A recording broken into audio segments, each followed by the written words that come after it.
Last year, Thierry Stern, Patek Philippe's CEO, announced that the Nautilus 5711 Tiffany version will be the last model of the lineup and it will be discontinued thereafter. Many people are actually skeptical if this is going to happen, and lo and behold, they are actually right. After just 8 months out of the catalog of Patek Philippe, the 5811 Nautilus was released. Now, while many people are debating whether this is actually good or bad for the brand, Patek Philippe is quietly and calmly showing us that they have this planned out.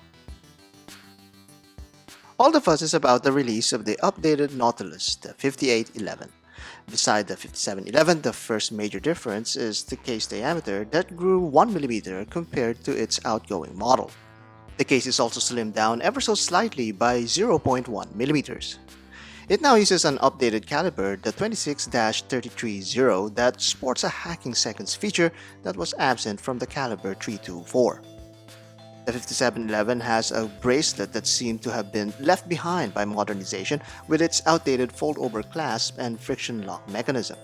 This too was updated with a more seamless enclosure and the use of trigger buttons to secure the bracelet. This is not something new, as some models of the Nautilus already use this more elegant bracelet, such as the 5740. It's finally on the 5811 and very much appreciated, if not long awaited. For this particular launch, a subtle more major deviation is that the 5811 is offered as a white gold watch. The 5711 is historically manufactured in stainless steel, and we have no doubt that the eventual steel 5811 will be offered. How can we say or expect that this is an eventuality? This is because of narrative and conversation.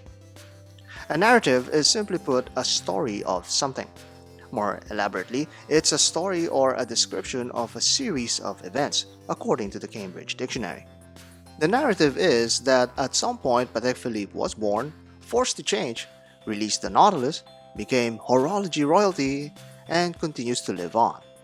It's a classic three-act structure with a predictable trajectory and thoroughly explains the whole fascination about the brand. This same structure makes a movie or story compelling. It taps to our emotional reaction to the catharsis that's created by this resolution of the story. In The Dark Knight, we followed Gotham's journey as it gives rise to Batman and the Joker.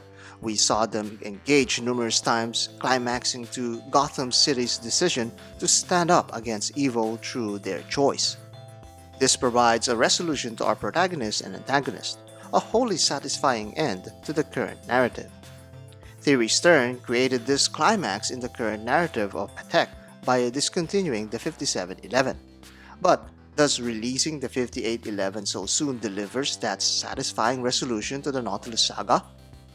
Actually, there are more plots to this latest release than what we could be perceiving. Let's examine it further.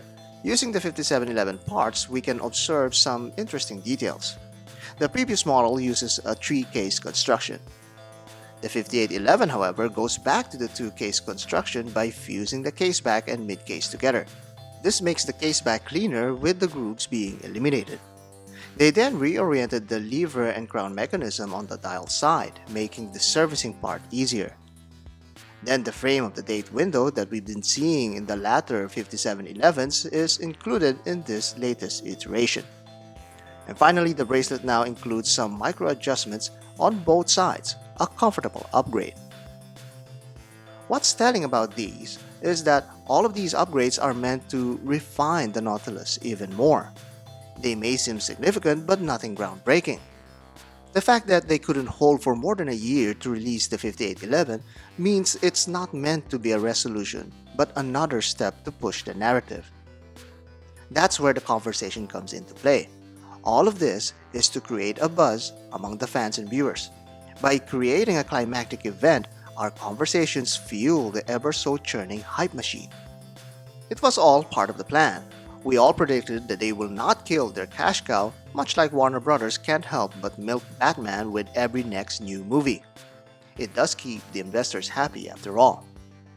In the end, it's a business that relies quite a bit on the dialogues and narratives that we create.